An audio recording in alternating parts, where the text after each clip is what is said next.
Hello guys, pag-usapan lang natin ang pamilyang Bernardo. Muli na naman sila guys nagbanding at siyempre, kitang-kita naman natin guys no, tahimik lang si Catherine Bernardo.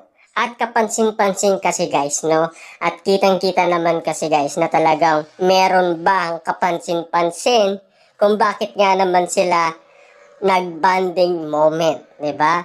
Kasi guys, kung mapapansin ninyo, nawala na yung sunflower sa mesa.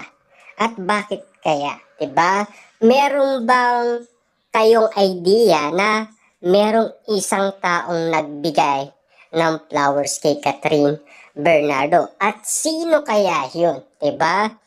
At alam naman natin guys kung sino mailig sa sunflower. Walang iba kundi si Daniel Padilla. Dahil meron kasi siyang tato, 'di ba? At ayon din guys sa mga netizens noon, buburain na ba ni Daniel Padilla ang kanyang tato na sunflower? Makakalimutan na ba ni Daniel Padilla si Catherine Bernardo? Siyempre guys, ayon sa isang manghuhula, hanggang ngayon ay hindi pa rin nawawala pagmamahal ni Daniel Padilla kay Catherine Bernardo. Yan guys ay ayon sa isang manghuhula.